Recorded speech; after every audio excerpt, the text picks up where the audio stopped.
이기 때문에 성경 다른 부분에서 많이 반복돼서 일단은 3장까지만 우리가 살펴봤고요. 창세기 4장 역시 아주 이 성경에서 가장 중요한 장 중에 하나인데, 왜냐하면 여러분이 잘 아시는 가인과 아벨이라고 하는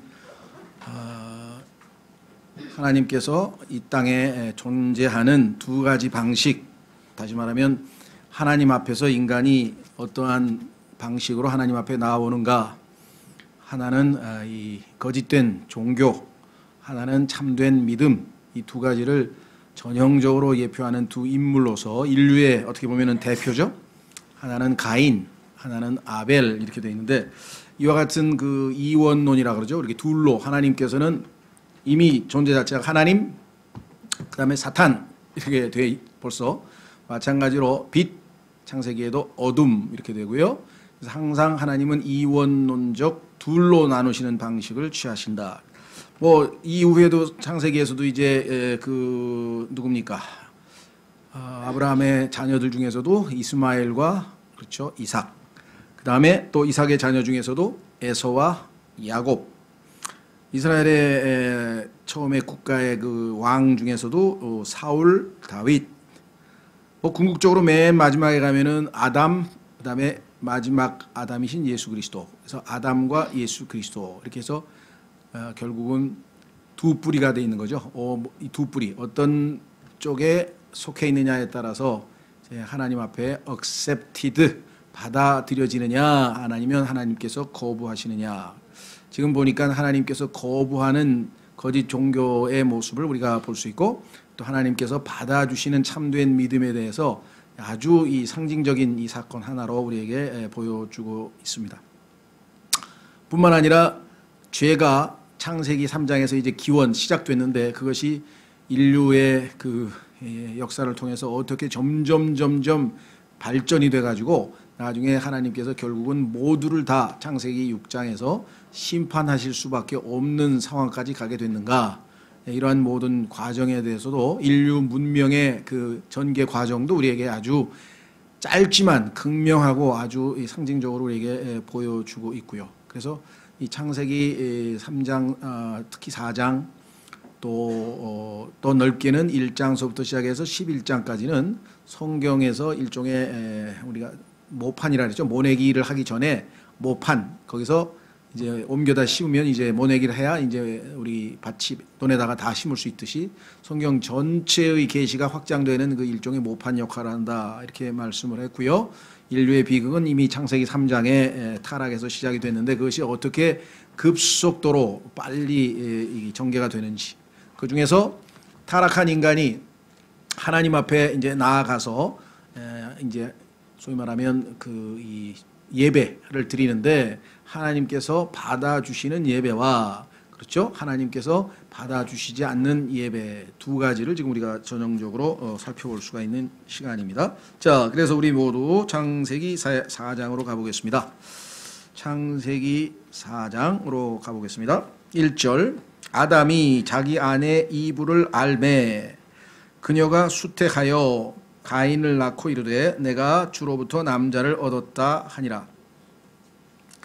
자, 이제 쫓겨났습니다. 그래서 이제 하나님의 있는 에덴이라고 하는 그 지역에서 동산에 해당되는 거기에서는 이미 지금 쫓겨나서 어딘지는 모르지만 이제 이 거처를 정했겠죠.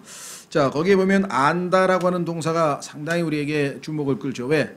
알고 수태하고 낳았다. 그러니까 알고 수태하고 낳았다. 그러면 이 알았다는 얘기는 우리가 일반적으로 뭐 나 그 사람 알아, 이 정도의 얘기가 아니겠죠. 그렇죠? 굉장히 친밀하게 아주 깊은 관계를 나타날 때 쓰는 표현이란 말이죠. 그래서 성경에 보면은, 자, 우리도 예수 그리스도를 알게 되기 위해서는 어떻게 해야 되느냐. 예수 그리스도를 진정으로 알려면은 우리 안에 예수 그리스도의 생명이 우리 안에 들어와야 되겠죠. 그래서 예수님을 우리가 일단은 receive, 성경에 보니까 이거를 우리는 풀어서 받아들이는 자, 이렇게 얘기를 했고요. 그 다음에 옛날 개혁 성경에는 이거를 영접하는 자, 이렇게 해서 이제 우리가 소위 말하면 영접 기도를 주로 이제 촉구하죠. 복음을 전한 다음에 이 예수 그리스도를 리시브 하실 거냐, 영접하실 거냐 이렇게 이제 물어봐서 이제 영접하겠다 그러면 이제 우리가 영접 기도라고 해서 이제 처음 하는 사람이니까 잘 모르니까 따라하라 이렇게, 이것이 당신의 마음의 진심을 표현하는 것이라면 따라해 보십시오 이렇게 해서 이제 우리가 영접 기도를 시켜서 그다음에 이제 확인을 하는데, 이제 그 영접 기도도 또 문제가 많이 생기죠. 왜냐하면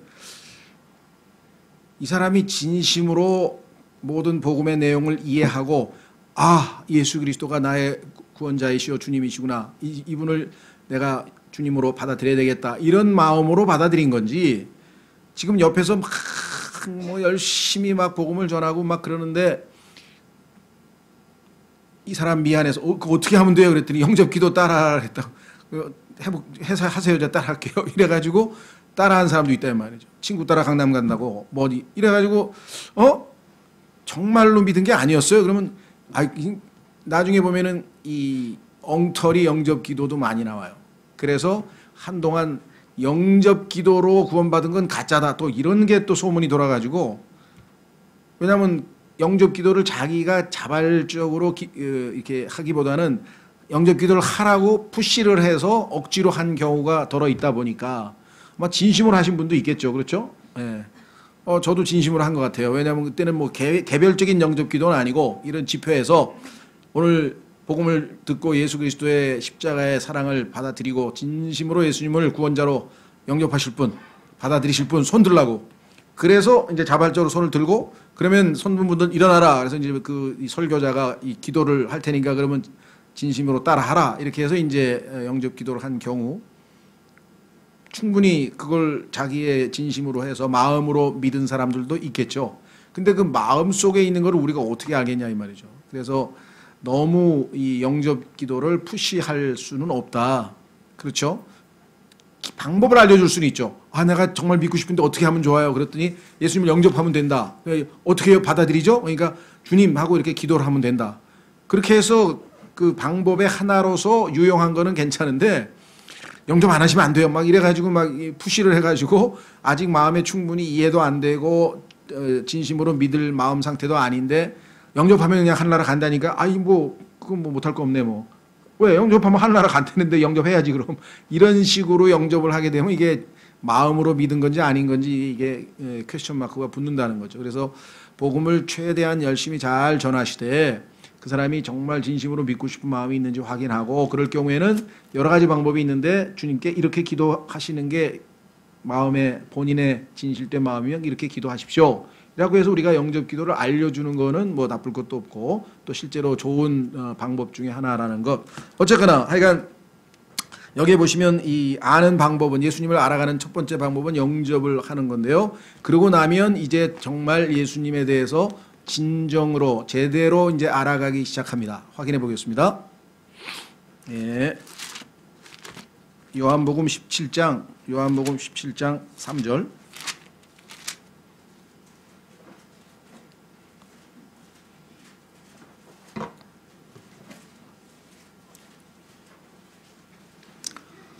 자, 성경에서 말씀하시는 이 안다라고 하는 단어의 의미는 굉장히 친밀한 관계인데요. 뭐 굳이 예를 들자면 우리가 얘기하는 그 정보, 뭐뭐에 대해서 안다. 예를 들면 저는 자주 예를 듭니다만은 박근혜 대통령에 대해서는 많이 알아요.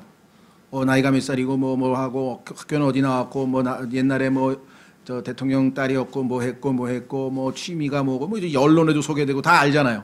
그 정보에 대해서 알고 있다는 것을 성경에서 안다는 표현을 쓰는 것은 아니고, 그렇죠?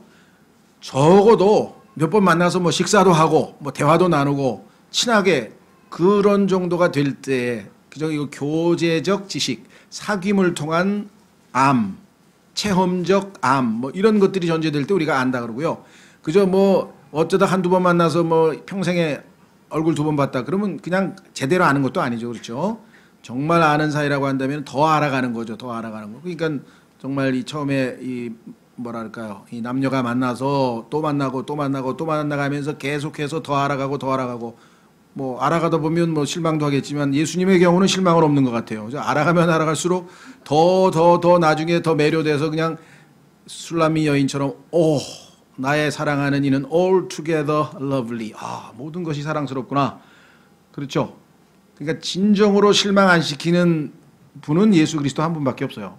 그 이외의 모든 인간은 나중에 가면 어느 순간에 뭐 이런 면이 다 있었어? 막 이러면서 이제 실망을 하게 되는 거죠. 그건 뭐 피차 마찬가지죠. 서로가 인간의 나약함, 부족함 이런 건 언제든지 있을 수 있는데, 자 요한복음 17장 3절 신앙생활이 정말 제대로 되려면 스릴이 있어야 되는데 만나면 만날수록 뭔가 새롭고 뭔가 다른 면들을 자꾸 발견해내야 될 거 아니에요. 그렇죠?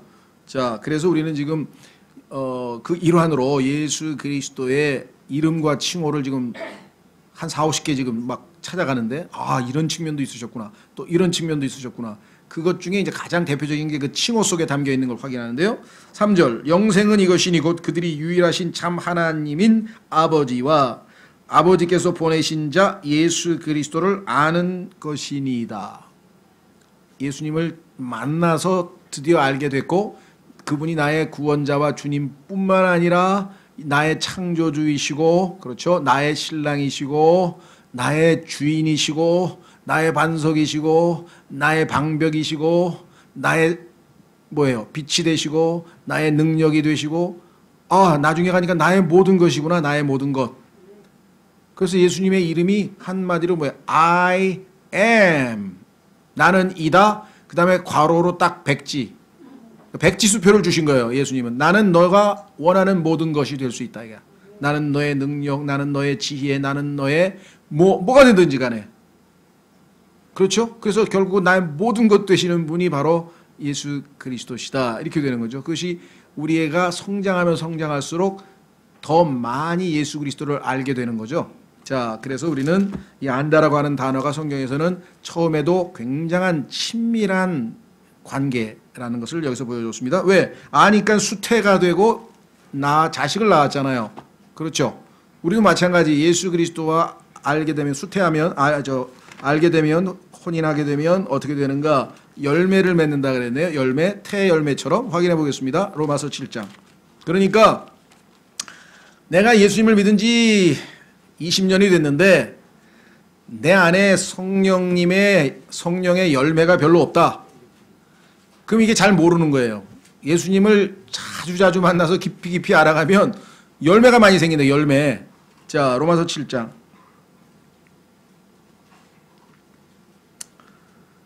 로마서 7장 4절. 로마서 7장 4절. 그러므로 내 형제들아 너희도 그리스도의 몸으로 말미암아 율법에 대하여 죽게 되었나니 이것은 너희가 다른 분 곧 죽은 자들로부터 일으켜지신 분과 결혼하게 하려 함이요. 결혼하게 되면 그 다음에 이제 알게 되는 거죠. 그 다음에 이제 수태를 하는데 또 우리가 하나님께 이르는 열매를 맺게 하려 함이니라. 그래서 깊이 알아가면 알아갈수록 열매가 맺히게 되는 것 아주 중요한 성경적 영적인 원칙 하나를 우리가 4장 1절로부터 배우게 됩니다. 자, 그 다음에 두 번째 내가 주로부터 남자를 얻었고 그랬는데 이때 이분은 착각을 했어요. 뭔 착각을 했냐? 이게 하나님께서 창세기 3장 15절에서 말씀하셨던 그 씨인가 보다. 그렇게 생각을 했죠. 하나님께서 말씀하셨던 바로 이 씨, 나에게 주신다고 하는 그 씨, 즉 마귀의 머리를 부술 그러한 씨라고 생각을 했었는데 나중에 보니까 그게 아니었죠. 그래서 둘째 아들, 여기는 둘째 아들인지 셋째 아들인지 모르지만 일단 많은 아들들 중에서 일단 하나님이 여기서 보여주신 그 두 번째 아들, 성경에 기록되어 있는 그 두 번째 아들은 아벨이라고 이름을 지었어요. 근데 이게 헛된 허무함이라는 이름으로 이름을 지어 아마.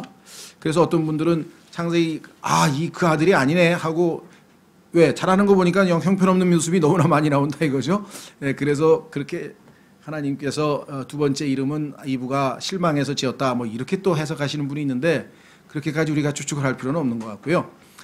조금 더 영적으로 우리가 해석을 하면은 이 땅에 죄로 말미암아 우리에게 주어진 헛된 것이 인생이고 그러한 의미에서 둘째 아들의 이름은 교훈적으로 아벨이라고 지었다. 우리가 이렇게 정도 해석하면 성경 전체로 봐서 어긋나지 않으니까 이게 수긍을 할 수가 있겠죠. 자, 그래서 두 번째 그녀가 다시 그의 동생 아벨을 낳았는데 아벨은 양을 지키는 자였으나 가인은 땅을 가는 자였더라. 2절에서도요 여러 가지 해석을 할 수가 있는데 재미있는 해석 중에 하나는 제가 모르겠어요. 여러분들은 판단해 보세요.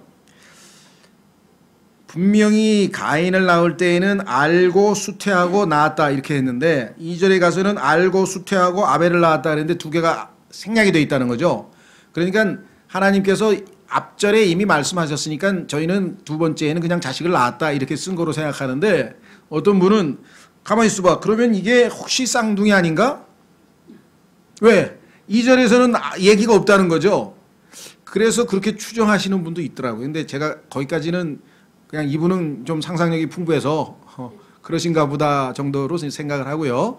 그러니까 단정을 지을 수는 없어요. 다만 그걸 발견한 거는 상당히 예리한 것 같아요. 이상하다. 왜 둘째에서는 알고 그다음에 수태하고 그걸 생략하셨을까? 이런 걸 성경에서 공부할 때 우리가 팩트 파인딩이라 그러는데 이거 좀 이상한데? 둘째 날 왜 하나님께서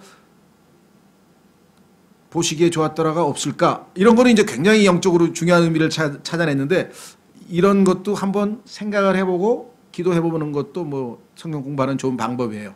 여기서 이제 충분한 근거 없이 이제 더 막 나가면 잘못하면 위험하죠. 그러니까 우리가 하나님께서 성경에서 말씀하신 거기까지만 우리도 가고 성경에서 멈추면 우리도 같이 멈춰야지 자기의 상상력을 발휘해서 더 막 갖다가 밀어붙이면 나중에 성경에서 아주 안 벗어나면 좋은데 막 벗어나면 이제 이상한 이단 교리가 막 생기잖아요. 뭐 무슨 무슨 그런 양반이 보면은 무슨 뭐 피가름에서부터 시작해가지고 하여간 온갖 이 창세기 3장에서부터 시작해서 희한한 교리가 많이 나오죠. 자, 그래서 성경에서 멈추면 우리는 더 이상 하나님께서 두 가지 방식이에요. 그럴 수도 있지만 그렇게까지 나갈 필요는 없는 게 성경에서 그런데 아무것도 없이 그렇게 암시만 하고 넘어갈 리는 없잖아요. 쌍둥이라고 한다면 그렇다면은 첫째 아들 낳고 그 다음에 또 하나 아들이 있었다. 그걸 알려주는데 여기 핵심 뭐예요? 두 사람을 통해서 하나님께서 우리에게 전달하고자 하는 메시지가 있잖아요.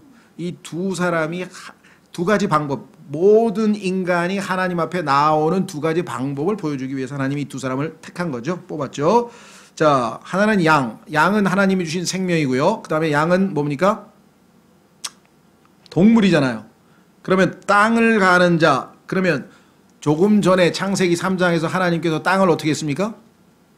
저주하셨잖아요. 그러면 저주한 땅을 가는 것과 하나님이 주신 양, 자, 아까 앞서서도 분명하게 무화과 나무는 식물입니다. 식물은 피가 없고요. 그렇죠? 자기 의를 상징하는 것은 하나님께서 무화과 나무라고 하는 식물을 택해서 상징적으로 보여주셨고 가죽옷은 어린 양이라고 하는 하나님이 주신 생명이란 말이죠. 그렇죠? 그래서 육체의 생명은 피에 있다 그래서 이 피 흘림이 없으면 죄사함이 없다고 하는 것을 이미 하나님께서 가지고 계신 기본 원칙이기 때문에 거기에 지금 입각해서 가죽옷이 나왔단 말이죠. 여기서도 보면은 뭔가 그 원칙에서 안 벗어나게 하나는 땅을 갈고 그래서 나중에 농사를 지어서 저주받은 땅에서 난 뭔가를 열심으로 노력해서 하나님께 자기 의를 상징하는 좋은 걸로 갖다 드렸고 인간의 열심과 노력과 선행 피 없는 헌물들을 하나님 앞에 갖다 바친 거죠. 자, 그래서 이것은 나중에 거짓 종교 이렇게 되죠.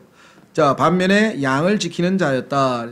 3절 시간이 흐른 뒤에 그래서 여기에서 이제 해답이 나오는 거죠. 예를 들면 뭐 어떤 사람들은 뭐 왜 가인과 이 아벨 중에서 나중에 가인이 뭐 좀 멀리 가서 자식을 낳았다 그러는데 성경에 보니까 사람이 아무도 없는데 어떻게 자식을 낳느냐. 시간이 많이 흘러서 이미 자식들을 많이 낳았고요. 인구가 지금 상당히 많이 생겨 있는 상황인데 두 사람을 상징적으로 뽑아서 한 사람은 하나님 앞에 잘못된 거짓 종교를 가지고 나왔고 한 사람은 순전한 말씀을 그대로 믿음으로 나온 두 가지를 보여주는 겁니다. 자, 그래서 헌물을 가져왔고 가인은 땅의 열매, 다시 얘기합니다. 땅의 열매 중에서 주께 헌물을 가져왔고 우리도 주님 앞에 경배 나올 때 이렇게 할 수도 있죠. 영과 진리로 경배하라 그랬는데 영과 진리로 경배 안 하면 이렇게 가인과 같은 예배를 드릴 수 있습니다. 4절 아벨도 자기 양떼의 첫 새끼들과 그것들의 기름 중에서 가져왔는데 주께서 아벨과 그의 헌물에는 관심을 가지셨으나 중요합니다. 헌물에만 관심이 있으신 게 아니요. 하나님은 벌써 아벨의 마음을 읽으셨어요. 아벨을 받으신 다음에 헌물도 받으셨어요. 반면에 가인과 그의 헌물에는 관심을 갖지 아니하셨으므로 가인의 마음 상태가 하나님 앞에 합당치 않았죠. 가인이 몹시 분을 내고 그의 얼굴빛이 변하니라. 주께서 가인에게 이르시되 네가 어찌하여 분을 내느냐. 하나님께서 우리의 속을 다 봤죠. 분을 내는 것까지 다 읽으셨어요. 어찌하여 내 얼굴빛이 변하였느냐. 내가 잘 행하면 너를 받지 아니하겠느냐. 요 받다는 표현이 accepted입니다. 그러니까 accept. 영어에서 굉장히 중요한 두 단어예요. 우리는 예수 그리스도께서 우리를 찾아오셨기 때문에 그 찾아오신 분을 우리는 영접하는 거죠. receive 하는 거. 대접. 우리가 그런데 예수님을 우리가 영접을 하면 그 예수 그리스도 안으로 성령으로 침례를 받아서 우리가 예수님 몸 안으로 들어가고 그 사랑하시는 분 안에서 하나님께서 우리를 자기 앞에 accept, 옛날 사극에는 거두어 주신다 그래요. 저를 거두어 주십시오. 받아달라, 제자로 받아달라 그러는데 하나님께서 우리를 받으시려면, 우리의 헌물을, 우리의 예배를, 우리의 경배를 받으시고 우리를 받으시려면 우리는 반드시 그 사랑하시는 자 안에 있어야만 된다는 거죠. 그 두 단어 receive와 accept 차이를 아시겠죠? 우리는 예수님을 영접하는 거예요. 거부하면 하나님이 우리를 accept 안 받아줘요. 자, 그래서 밑으로 내려갑니다. 우선 그 문장, 내가 잘하면 너를 받지 아니하겠느냐. 이때 받지보다는 받아주지 이렇게 하면 조금 뉘앙스가 더 살 것 같아요. 받아주지 아니하겠느냐. 받아주는 거야 하나님께서. 그러나 내가 잘 행하지 아니하면 죄가 문에 엎드려 있느니라. 그의 열망이 내게 있으리니. 죄가 그라고 돼 있네요. 너는 그를 다스릴 것이니라 하시니라. 가인이 자기 동생 아벨과 이야기를 하니라. 그 뒤에 그들이 들에 있을 때에 가인이 자기 동생 아벨을 치려고 일어나 그를 죽이니라. 간단한 사건이지만 여기에 정말 우리가 얻을 수 있는 기본적인 인간에 대한 본질적인 것들이 여기 다 들어가 있죠. 자, 우선 한 가지 4절에 아벨도 자기 양떼의 숫새끼들과 그것들의 기름 중에서 가져왔다 그랬는데 이게 조금 제가 번역에 문제가 있는 것 같아요. 왜냐하면요, 여기에 나와 있는 이 기름이라고 하는 단어가 물론 뒤에 기름이란 말로 안 쓰이는 건 아닙니다. 어떤 우리 몸의 짐승도 보면은 기름 부위가 있잖아요. 그래서 그 기름이란 말이 안 쓰이는 건 아닌데 두 가지 뜻으로 쓰여요. 어떤 우리의 뭐 근육, 기름 뭐 이런 의미에서의 기름이란 뜻도 있고, 또 하나는 살진 소가 있고 삐쩍 마른 소가 있었죠. 출애굽기에 보면 꿈을 꿨는데 소가 나올 때. 근데 살질 소는 뭐냐면 fat kind이야, fat. 그러니까 아주 그냥 잘 먹어가지고 기름진, 땅도 기름진 땅이 있을 때도 fatness란 말 쓰거든요. 그러니까 여기에서 첫 새끼를 가져오는데 그 기름도 가져왔다. 이게 좀 안 맞잖아요. 왜? 그 첫 새끼를 가져왔는데 첫 새끼를 죽이고 고기를 가져왔다. 그래서 태우려고. 그리고 기름도 가져왔다. 이러면 좀 말이 맞는데 첫 새끼를 가져왔는데 약대 중에서 그 다음에 기름도 또 가져왔다 그러니까 이게 문맥으로 봤을 때에는 살진 것이 맞지 않겠는가. 단정은 못 짓겠습니다만 저도 그렇게 보고요. 그리고 다행히 한글 킹제임스 성경은 그렇게 번역이 돼 있더라고요. 살진 것. 그래서 거기는 제대로 번역을 했는데 그게 제가 볼 때는 오히려 맞는 번역 같아요. 자, 근거는 뭐냐면요. 창세기 45장 18절로 가보십시오. 창세기 45장 18절. 여러분은 이상하게 안 생각했는지 모르겠는데 저는 아니 왜 갑자기 기름을 가져왔다는 말이 여기 왜 썼을까? 아니 새끼를 가져왔으면 그 새끼 속에 이미 기름이 들어있잖아. 기름만 따로 가져왔다는 게 좀 이상해서 보니까 성경을 쭉 찾아서 확인해 보니까 이게 살진 것이라고 해야 더 맞겠다. 새끼 중에서 아주 좀 토실토실하고 제대로 된 거. 자, 창세기 45장 가면서 제가 몇 절이라 그랬죠? 18절. 거기 보면 이렇게 써 있잖아요.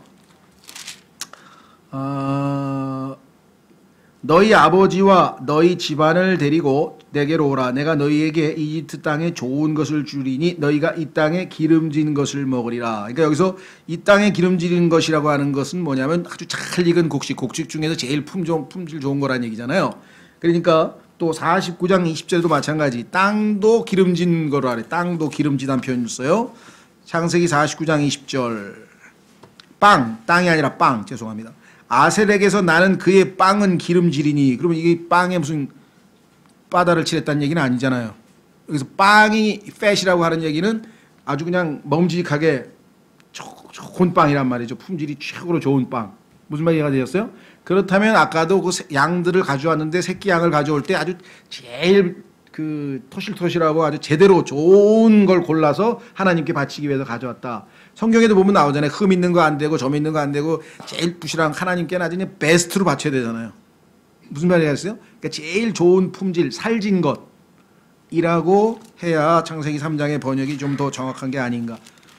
단정을 못 짓겠습니다. 그러나 제가 확인하기 위해서 이 한킹을 보니까 한킹은 그렇게 돼 있더라고요. 번역 자체가.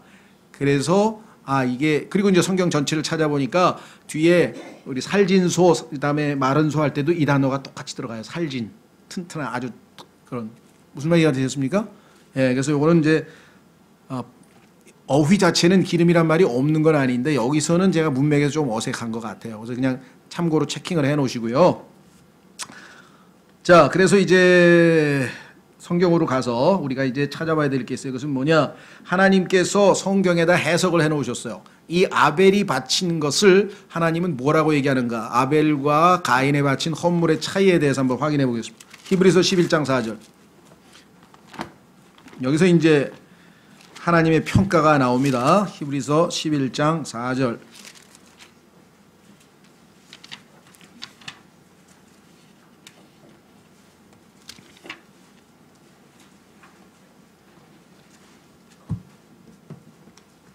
자, 히브리서 11장 4절에 보시면 하나님께서 이렇게 평가했습니다. 믿음으로 아벨은 가인보다 더욱 뛰어난 희생물을 하나님께 드리고.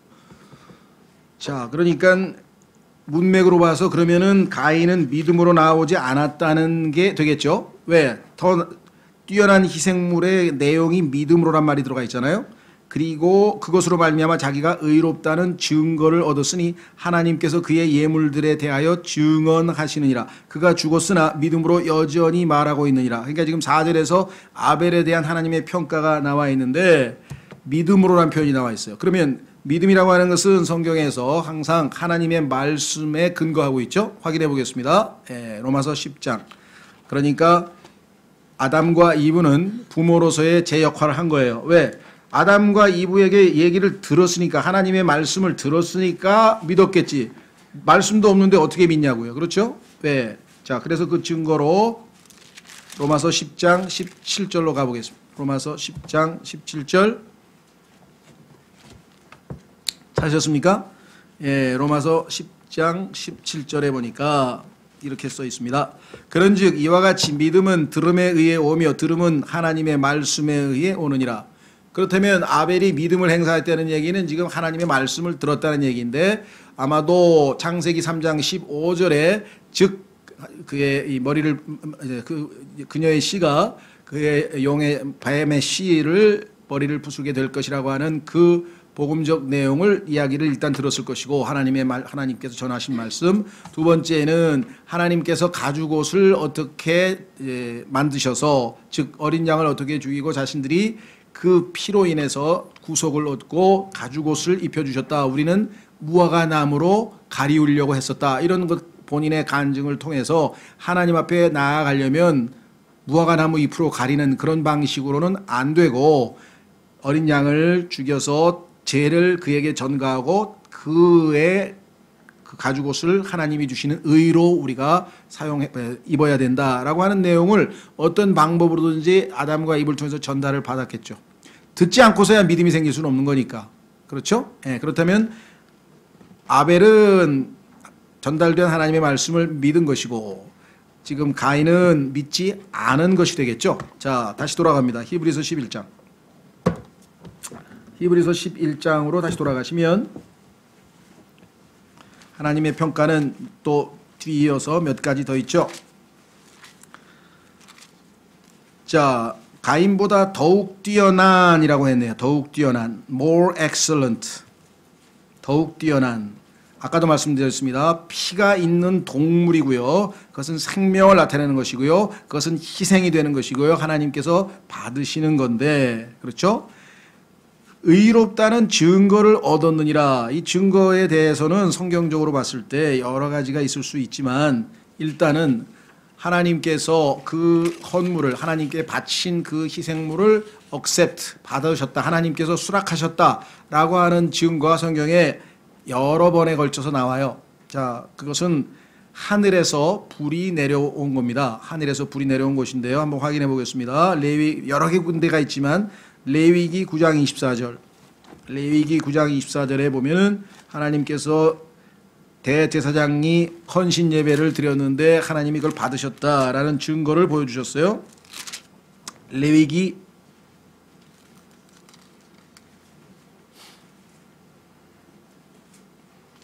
9장 24절.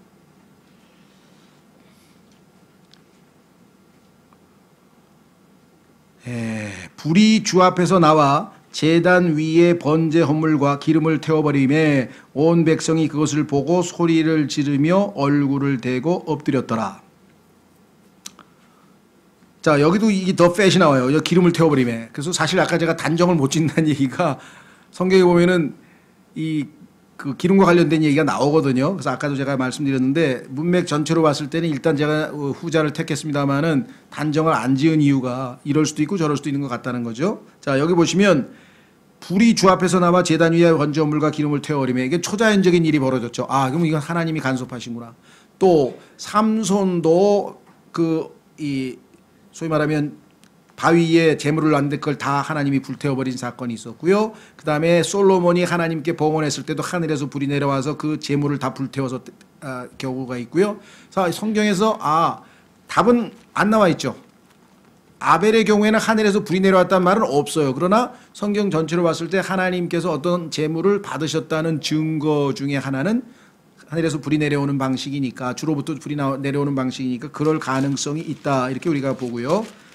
대부분 이제 이것도 뭐 우리가 단정적으로 그랬다고 또 단정 지을 수는 없지만 충분히 성경적으로 추정이 가능하다 그랬습니다. 자, 그래서 다시 돌아옵니다.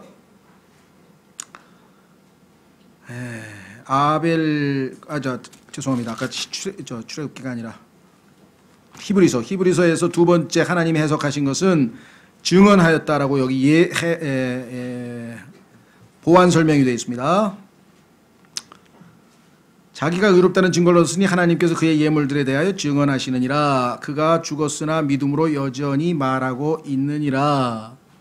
자, 이 말하는 피에 대해서, 그렇죠, 어디에서 또 이야기를 하고 있는가? 밑으로 내려가면은요 24절로 보십시오. 11장이 아니라 12장 24절에 가면은 피가 하나님 앞에서는 말을 한다 이렇게 돼 있어요. 그게 이제 육성으로 얘기하는 그런 말은 물론 당연히 아니죠. 자, 히브리서 12장 24절, 새 언약의 중재자이신 예수님과 아벨의 피보다 더 나은 것을 말하는 피. 그러니까 아벨의 피도 뭔가 증언을 하고 있는데 그것보다 더 나은 것을 말하는 피는 예수님의 피인데 곧 뿌리는 피에 이르러느니라. 셋째 하늘에 가면 하나님의 피가 있다라는 것을 지금 우리가 지난번에도 한번 위에 있는 것들을 공부하면서 살펴본 적이 있습니다. 그렇죠? 예. 자, 다시 돌아옵니다. 이제는 창세기 4장으로 와서 밑으로 내려갑니다. 아벨도 자기의 양떼의 첫 새끼들과 그것들의 기름 중에서 가져왔는데 주께서 아벨과 그의 헌물에는 관심을 가지셨으나, 아까 이 아벨에게 먼저 관심을 보인 것은 믿음 때문이라고 지금 히브리서 11장 4절에서 해석을 했습니다. 우리가 다음에 그의 헌물도 당연히 왜 말씀대로 어린 양을 죽여서 가져왔을 거 아니에요. 가죽옷을 봤으니까. 문제는 5절, 가인과 그의 헌물에는 관심을 갖지 아니하셨으므로, 가인의 마음 상태는 믿음이 아니었습니다. 하나님께 자기 의를 내세우고 왔죠. 그렇죠? 뿐만 아니라 그 가지고 온 헌물 역시 지금 하나님이 원하시는 피가 들어있는 짐승이 아니었고 농산물을 가지고 왔다. 땅에서 수확한 농산물을 가져왔죠. 자, 이것을 그대로 보여주는 대표적인 것이 바로 로마서 10장입니다. 로마서 10장에 가면은 유대인도 가인과 똑같은 방식으로 하나님 앞에 나왔습니다. 그것을 성경에서 어떻게 해석하는가? 로마서 10장. 지금 나와 있는 이 두 예배 방식과 로마서 10장에 나와 있는 것과 동일한 내용입니다. 성경은 복음을 다루고 있는 로마서에서 이것을 어떤 방식으로 설명하는가 한번 확인해 보겠습니다.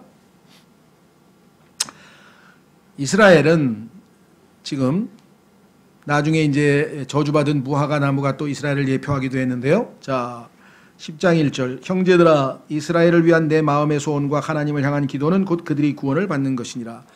똑같아요. 가인도 지금 구원을 받기를 얼마나 바랬겠어요. 누가? 아벨이. 아벨은 지금 하나님께서 시킨 그대로 믿음으로 했더니 하나님이 의롭다 하는 증거까지 줬어요. 그래서 내가 하나님이 나를 억셉트 해주셨구나, 받아주셨구나, 받아들여졌구나, 너무 감사하다, 기쁨으로 이제.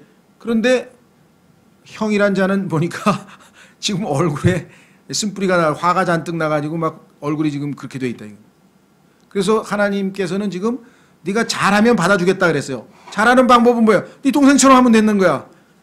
내가 죽으면 죽었지 쟤한테 양 달라는 소리는 안 합니다. 무슨 말인지 아시겠어요? 알량한 자존심, 교만, 자기, 이것 때문에 인간은 아는 사람 많아요. 복음을. 그래도 내가 하나님 앞에 굽히고 들어가서 뭐 공짜로 난 싫어. 인간의 그 완악한 마음을 아시겠어요? 지금 그래서 황순원 씨가 달래 가인의 후예라고 썼나요? 가인도 아니야. 세게 카인이라고 썼더라고. 카인의 후예. 발음이 영어로 뭐 카인이 맞겠지만 하여간 우리가 다 같은 그런, 그렇죠. 너무나 많은 사람들이 이 자존심과 자기 의를 굽히지 못해서, 유대인이 바로 10장에 보세요. 써 있잖아요. 자, 로마서 10장 형제들아 이스라엘을 위한 내 마음의 소원과 하나님의 향한 기도는 곧 그들이 구원을 받는 것이다. 그럼 왜 구원을 못 받는지 썼네요. 내가 그들에 대해 증언하는 이 사람들은 어떤 사람이냐. 우리가 가인에 대해서 성경의 증언과 똑같습니다. 그들이 하나님께 대한 열심은 있어. 여러분 농사를 지어가지고요 그거 깨끗하게 다듬어가지고 하나님 앞에 한 상 차리려면 엄청 노력해야 돼. 그렇죠? 아벨은 간단해. 그냥 기르던 양 그냥 깨끗하게 죽이는 거 간단해. 훨씬 더 간단해. 그렇죠? 네, 근데 이거는 정말 농사를 1년 내내 지었잖아요. 자, 여기도 보니까 열심은 있으나 지식에 따른 것이 아니니라. 지식은 하나님이 가르쳐 주신 지식이에요. 어린 양을 잡아서 가죽옷을 그 방법 다 가르쳐 줬잖아요. 그러니까 하나님의 지식이 아니고 자기 지식에 따른 거죠. 자, 그래서 여기 보시면 지식에 따른 것이 아니니라. 디모데 후서에서는 이것을 뭐라고 얘기하냐면요. 법대로 안 하면 시험 나가는데 규칙대로 안 하면 상 못 받는다라고 써 있어요. 똑같은 말이죠. 예. 자, 보세요. 뭐라고 되어 있는가? 3절 그들이 하나님의 의를 알지 못하여 자신의 의를 세우려고. 하나님의 의는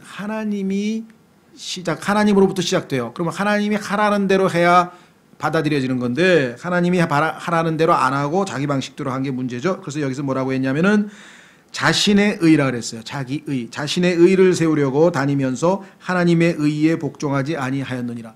다시 한번 기회를 줬습니다. 하나님께서 어떤 헌물을 받으시는지 하늘에서 증거까지 주셨으니까 그가 양 그 한 마리 주라. 받아가지고 그렇잖아요. 얼마든지 바로 받아들일 수 있는 예배를 드릴 수 있었어요. 거부했습니다. 자, 그래서 하나님의 의에 복종하지 아니하시느니라. 그리스도께서는 모든 믿는 자에게 의가 되시기 위하여 율법의 끝마침이 되시느니라. 자, 밑으로 갑니다. 5절 모세가 율법에서 난 의, 이걸 자기 의라고 하는데요. 난 의를 묘사하되 그것들을 행하는 사람은 그것들로 말미암아 살리라 하거니와. 하나님 앞에 받아들여질 행위로 하나님 앞에 받아들여지려면 어떻게 살아야 되는가? 성경에 써 있죠. 예수 그리스도처럼 단 한 번도 양심을 거스리지 아니하고 태어날 때부터 죽을 때까지 죄를 단 한 번도 안 짓는 방식으로 살면 하나님이 받으실 수 있을지 모르지만, 그렇죠? 그런데 여기 보니까 그것들로 행하면서 살라. 6절 믿음에서 난 의, 이게 지금 아벨에게 하나님이 주신 의인데, 증거를 주신 건데, 내 마음속으로 이르기를 누가 하늘로 올라가겠느냐 하지 말라. 어렵지 않아요. 하늘까지 올라갈 길이 없어요. 또 밑으로 7절 누가 기품서로 내려가겠나 하지 말라. 기품 저 바다 밑에 가서 예수님 모셔오는 것도 아니고 하늘에 가서 예수님 모셔오는 것도 아니고 그렇게 어려운 일이 아니다 이게. 왜? 이미 믿음의 말씀이 마음에 있으니까. 여기 써 있죠. 그러나 8절 그것이 무엇을 말하느냐. 말씀이 내게 가까이 있어 내 입에 있으면 내 마음에 있느니라. 마음에 있고 입에 있는 말씀을 고백하면 될 거 아니에요. 마음으로 믿어 의에 이르고 입으로 고백하여 구원에 이르느니라. 그러면 마음과 입에 하나님의 말씀이 지금 있는데 그것을 표현만 하면 될 텐데 여기 나와 있죠. 9절 내가 만일 내 입으로 주 예수님을 시인하고 하나님께서 그분을 죽은 자들로부터 살리신 것을 내 마음속으로 믿으며. 입과 마음은 하나님이 우리에게 주셔서 다 있어. 하나님의 말씀도 우리 입에 있고 우리 마음에 있어. 그러면 그거를 그대로 고백하고 하나님 앞에 나아가면 될 터인데 그리하지 않았다라고 되어 있습니다. 자, 그래서 우리는 아벨과 가인이 하나님 앞에 나아가는 두 가지 예배 방식인 동시에 이 땅에 존재하는 모든 종교에 대해서 둘로 구분할 수 있다. 자, 제가 한 구절 인용해서 읽어 드릴 테니까 한번 들어보십시오. 뭐라고 얘기를 하나? 여기에 아주 어떤 분이 모니어 윌리엄스라고 하는 사람이 동양 종교를 아주 전문적으로 연구하는 학자예요. 그래서 이 사람이 산스크리트라고 하는 힌두어가 기록된 그 문자를 연구하는 사람인데 제가 한번 읽어드릴게요. 무슨 결론을. 나는 산스크리트 교수로서 내 임무를 다하여 어느 누구보다도 많은 시간들을 동양의 종교 서적들을 연구하는 데 보냈습니다. 나는 그 모든 책들에서 하나의 해답, 말하자면 하나의 키를 찾아냈는데, 자, 브라만의 베다이든지 브라만 종교, 즉 힌두교입니다. 거기에 베다라고 합니다. 시바와 비슈누의 피나나스이든, 자, 이것도 힌두교의 일종이죠. 그 다음에 모하메드의 코란이든, 이건 잘 아시는 거고요. 그 다음에 파시의 젠드 아베스타이든, 이것도 이제 그쪽 지역의 종교 이름이고요. 그 다음에 불교의 팔만대장경이든, 하여간 모든 동양 종교는 답이 뭐냐, 이 모든 것을 통한 하나의 후렴은, 결론은 행위에 의한 구원입니다. 이 모든 종교는 다 뭐예요? 하라 종교예요. 여기 나왔잖아요. 그것을 행하는 자는 그걸로 행위로 구원받는다. 율법 종교라 이 말이죠. 근데 율법은 저주를 가져온다고 성경의 결론이 나와 있죠. 그 어떤 사람도 율법의 행위로 하나님 앞에 의롭다함을 얻을 수 없다고 로마서 3장에서 결론이 나죠. 너무나 정확하게 다 뭐예요? 아벨의 방식으로 하나님 앞에 나아오려고 하는 거짓 종교들의 핵심 요소는 다 행위예요. 자기의예요. 내가 열심히 노력해서, 내가 훌륭한 일해서, 내가 열심히 봉사해서 하여간 뭔가 행위를 근거로 하나님 봤습니까? 네, 이렇게 날 받아주십시오. 억셉트 해주십시오. 행위를 근거로 하나님 앞에 자기를 받아달라고 하는데 그것은 완전히 잘못된 종교라고 지금 성경에서 하나님께서 악하다. 어떻게 결론 냈나 한번 보겠습니다. 아까 나와 있는 아벨에 대해서 가인에 대해서 하나님께서 평가하시는 게 이제 나와요. 한번 확인해 보겠습니다. 요한 1서로 가보십시오. 요한 1서에 가면 이 가인의 행위에 대해서 하나님께서 뭐라고 평가하시는가. 요한 1서 3장 12절. 요한 1서 3장 12절. 하나님께서 아벨은 히브리서 11장 4절에 걸쳐서 가인과 비교해서 훨씬 excellent하다고, more excellent하고 칭찬을 해줬는데 가인에 대해서는 하나님께서 뭐라고 평가하나 찾아보셨습니까? 예, 요한 1서 3장 12절에 이렇게 하나님께서 기록해 놓으셨습니다. 가인과 같이 되지 말라. 그는 저 사악한 자에게 속하여, 마귀로부터 잘못된 하나님의 말씀을 받은 게 아니라 저 사악한 자에 속하여 자기 형제를 죽였는데, 그가 무슨 이유로 그를 죽였느냐. 죽였는데 이유가 뭐냐면 이미 그의 행위가 악하기 때문에, 죽인 게 악한 게 아니라 악하기 때문에 죽였다는 거예요. 여기 나왔잖아요. 자기 행위는 악하되 자기 형제의 행위는 의롭기 때문이라. 하나님 앞에 믿음으로 드린 예배 행위는 의롭다고 하나님의 평가받았는데 가인은 이미 악한 행위로 점철되어 있어서 그 다음 단계는 점점 더 악하고 더 악하고 더 악하고, 그 가장 결정타가 죽인 거죠. 속으로 시기 질투를 한참 했겠죠. 그런데 점점 그 시기 질투를 사로잡아가지고 나중에 뭐야, 도저히 안 되겠다, 죽여야 되겠다. 그래가지고 들판으로 나오라고 데리고 나가가지고 아예 계략을 짜서 결국은 죽이게 된 것입니다. 자, 그래서 유다로 갑니다. 유다서에 가면은요, 이 가인을 뭐라고 얘기하는 거 아니? 가인의 길, 가인의 삶의 방식, 이 길이라는 반을 한번 확인해 보겠습니다. 유다서 가보세요. 오른쪽으로 몇 장 넘기시면 유다서는요, 성경에서 아주 뭐라고 표현해야 되나? 독특한 책이에요. 왜 독특한 책이냐? 성경 66권 중에 요한계시록이 결론인데, 성경의 결론을 내리기에 앞서서 하나님께서 65권째 책인 유다서에서 겉으로 그럴싸한 종교 행위를 가지고 있지만 실제로는 성령이 없는 가짜들에 대해서 정난하게 정체를 한 20몇 가지의 특성을 열거하면서 폭로하고 그렇게 되면 안 된다는 마지막 경고예요. 그게 65권째 성경에 딱 들어가 있는 거예요. 하나님의 의도를 아시겠어요? 왜? 앞에서 그럴싸하게 신앙생활을 너 다시 한번 확인해봐. 이게 뒤에 그들은 성령이 없는 자들이니라. 자, 유다서 한번 보세요. 19절. 그러니까 유다서 5절서부터 19절까지 20몇 가지의 이들의 특징이 나와요. 그런데 그 특징 중에서 쫙 결론을 내리면서 마지막 순간에 뭐라고 하는지 아십니까? 19절. 이들은 자기를 분리시키는 자들이며 육체적 감각대로 살고 성령이 없는 자들이니라. 그렇죠? 성령이 없는 자들이라.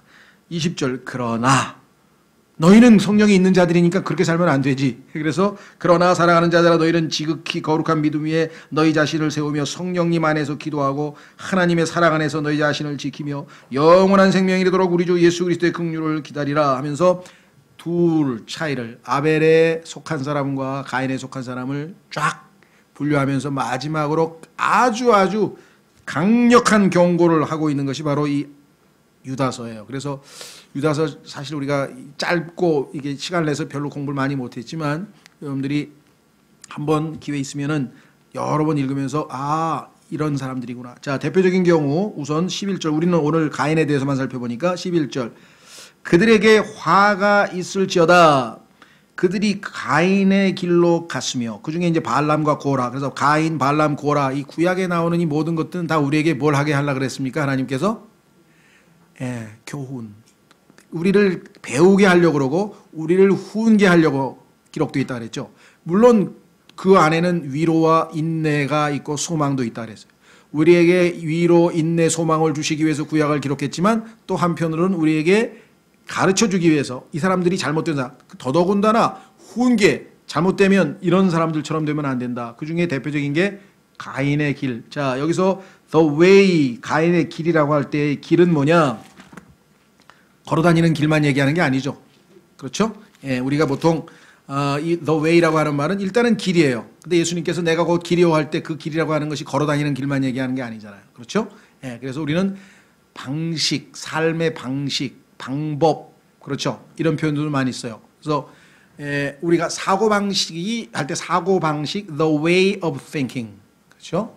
생활방식, the way of life. 그런데 이때 방식이라고 번역하지 이거 길이라고 번역 안 하잖아요. 그렇죠? 그래서 인간이 마땅히 가야 할 길, 인간이 마땅히 살아야 할 삶의 방식. 그래서 이것을 동양에서는 도라 그런 게 도. 도에 대해서 엄청 강조하잖아요. 근데 동양은 사상과 가르침이지만 성경은 인격이신 예수님이 I am, 내가 곧 길이다 이게. 뭘 내가 가르쳐준 내용이 아니라 내가 내 안에 들어가서 우리는 예수님이 살아계신 예수님이 우리 안에 들어와서 우리의 길이 되어주시는 거예요. 그래서 우리를 하늘나라로 데려가시는 거예요. 무슨 사상을 지키고 방식을 무슨 철학을 따라가는 게 아니라고. 차이가 아시겠죠? 우리는 사물이 아니라 인격이신 I am the way. 그래서 예수님께서 우리의 길이라 그래서 내가 곧 길이요 이렇게 얘기했는데 길은 방식이란 뜻이라 그랬죠. 방식. 예. 그러니까 가인의 방식으로 하나님 앞에 나오는 자는 억셉트가 안 된다. 자, 그래서 우리는 아벨과 야곱의 누굽니까? 가인에 대해서 마무리 짓고 자 다음 시간 9절 보겠는데 우선 밑에 좀 보겠습니다. 뭐라고 돼 있나? 안 받으셨어요?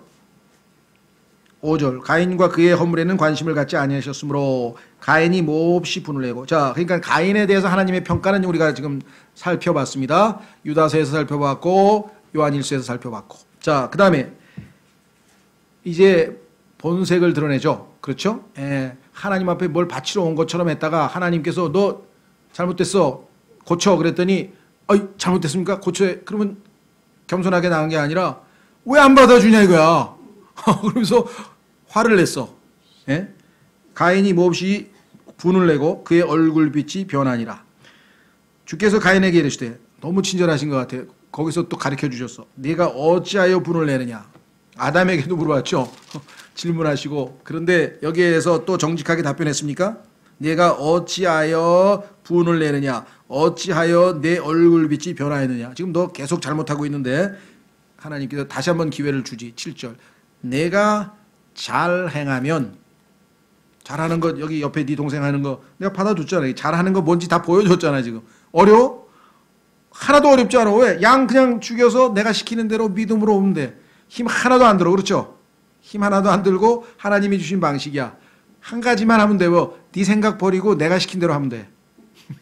그런데 내 생각을 못 버리겠다는 거예요. 이게 얼마나 인간의 강팍함인가. 자, 내가 잘 행하면 너를 받지 아니하겠느냐? 어떻게 잘하는지 지금 다 보여줬어. 네 동생 하는 거 봤지? 지금 그렇게 쉽고 간단하고 아주 뭐 어려운 거 아니야. 자, 그러나 내가 잘 행하지 아니하면, 너 지금처럼 네가 했는데 네가 잘 행하지, 지금 잘못했어 너. 그래서 악한 행위라 그랬죠. 잘 행하지 않으면 죄가 문에 엎드려 있느니라. 자, 네가 죄하고 맞닥뜨려야 되는데 죄는 어떻게 돼 있어요? 열망이 내게 있으리니 너는 그를 다스릴 것이냐. 성경에 보니까 로마서 7장에 죄가 우리 안에서 막 맹렬하게 활동해가지고 율법을 활용해서 우리를 아주 그냥 노예로 부려먹는데요. 그런데 너는 그를 다스릴 것이니라. 죄를 다스려서 죄에게 지면 뭐 패배니까 더 이상 소망이 없는 거니까 죄를 이겨야 돼요. 근데 어떻게 자기 힘으로 죄를 이기냐고요. 죄를 이길 수 있는 것은 딱 하나뿐이죠. 예수 그리스도시고 그 다음에 세상을 이기는 것은 우리의 믿음이라 그랬다. 그러니까 지금 너는 쉽게 네 동생이 하는 것을 그대로 따라서 너도 믿음으로 나에게 그대로 내가 시킨 대로 내 말대로만 오면 너에게도 길이 있다. 이렇게 얘기를 했는데 결국은 어떻게 했습니까? 안 받아들였습니다. 안 받아들였어요. 우리 주변에도 보면은 충분히 아는데, 머리로는 아는데 마음을 열질 않는 분들이 있어요.